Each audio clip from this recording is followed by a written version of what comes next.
नमस्कार, मैं हूं आपके साथ रोहित। जब से मोदी सरकार आई है तभी से मोदी शाह एक अलग तरीके की राजनीति देश में कर रहे हैं और इस राजनीति में विरोध की जगह कहीं नहीं है। अगर आप विरोध करेंगे तो आपको जेल जाना पड़ सकता है और यही अब राहुल गांधी के साथ हो रहा है। कैसे, चलिए समझाते हैं इस रिपोर्ट में।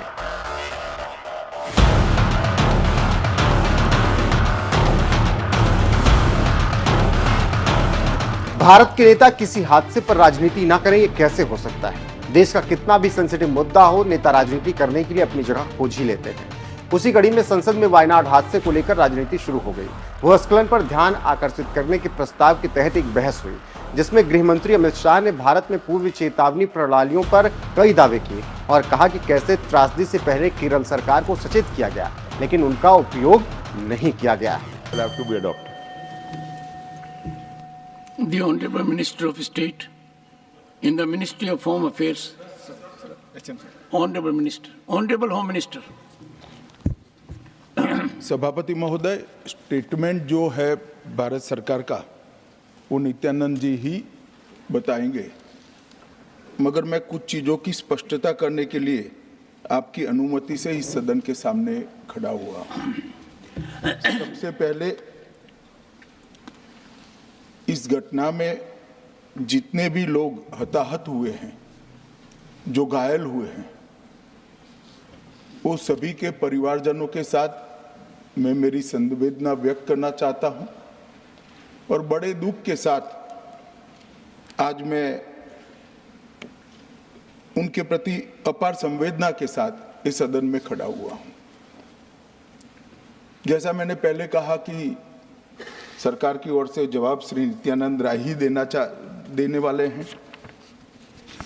जब यहाँ पर 1 घंटे की चर्चा आपने अनुमोदित की, तब मुझे था कि आज का दिन शायद राजनीति से परे रहेगा, इस पर राजनीतिक टीका टिप्पणियां नहीं होगी।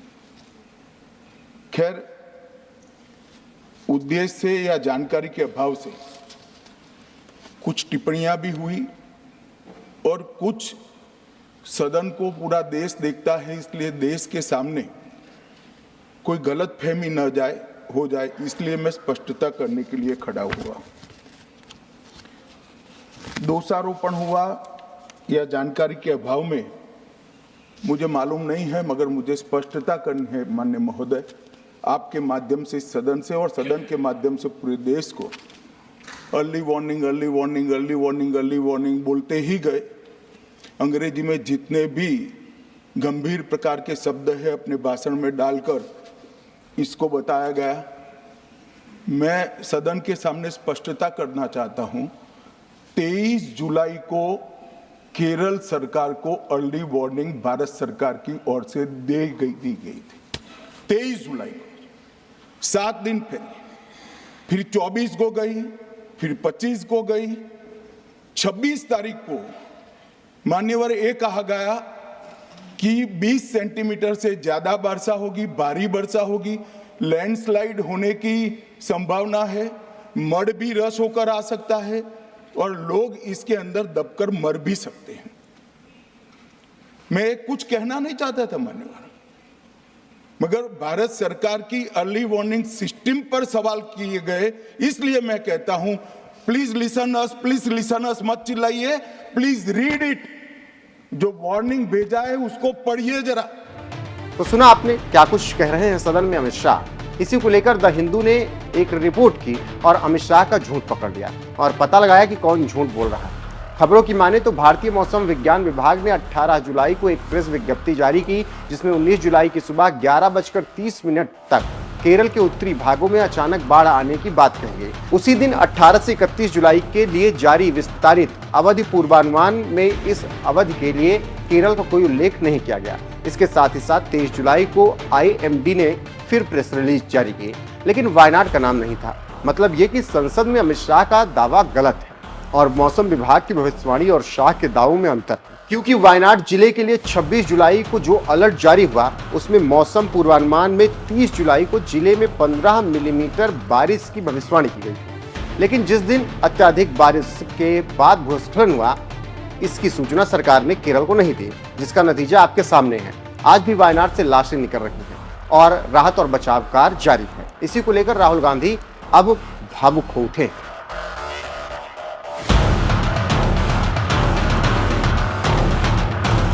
वायनाड में हुए भूस्खलन के बाद स्थिति का जायजा लेने पहुंचे प्रतिपक्ष के नेता राहुल गांधी भावुक हो गए। मीडिया से बातचीत में उन्होंने कहा कि आज उन्हें वैसी ही पीड़ा हुई जैसे अपने पिता को खोने के बाद हुई थी। वायनाड त्रासदी के बारे में जिक्र करते हुए उनका गला रुंध गया।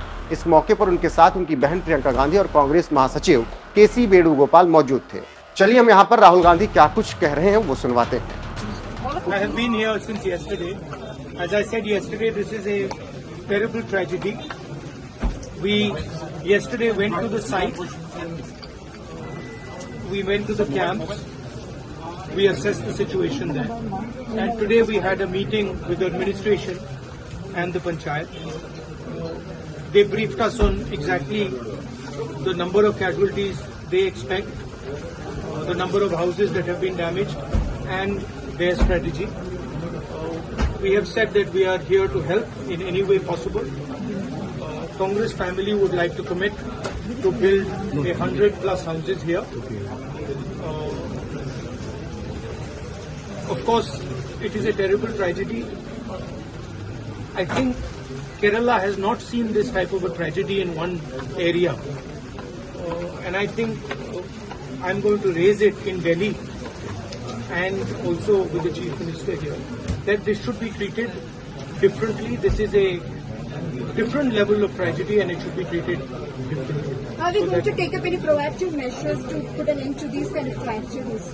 Yes, that is part of the discussion, but right now the focus is on finding the bodies of people, finding potential survivors, and making sure that they are comfortable in the camps, and also rehabilitating people. I think rehabilitation is going to be a very important issue. What a lot of the survivors have told me, is that they do not want to go back to that area. So I think it's important that they are rehabilitated, but rehabilitated in a safe area and are not forced to go back. So these are the things that we have already raised with the government of Kerala. Thank you very much. तो सुन लिया आपने क्या कुछ कह रहे हैं राहुल गांधी। राहुल ने कहा कि यहाँ आकर आज मुझे वैसी ही पीड़ा और दुख महसूस हुआ जैसे मैंने पिता खोने के बाद महसूस किया था। यहाँ लोगों ने केवल अपना पिता नहीं खोया बल्कि उनका पूरा परिवार खत्म हो गया। राहुल ने कहा कि उन्हें नहीं लगता कि यह जगह राजनीति की बात करने की है। इससे समझा जा सकता है कि कैसे और क्यों बीजेपी राजनीति कर रही है और किस तरीके से राहुल गांधी पर निशाना साध रही है। लेकिन इस बहस से कुछ होने वाला नहीं, क्योंकि भारतीय राजनीति में यही होता है। मुद्दा आया जिसको हक की जरूरत है उसको कुछ मिला नहीं, लेकिन नेता अपनी राजनीति अब चमका रहे हैं। बहरहाल जिस तरीके से सदन में अमित शाह ने दावा किया और फिर उस पर एक रिपोर्ट आई जिसमें अमित शाह गलत साबित हो रहे हैं, उस पर आपकी राय क्या है, कमेंट करके हमें जरूर बताएं।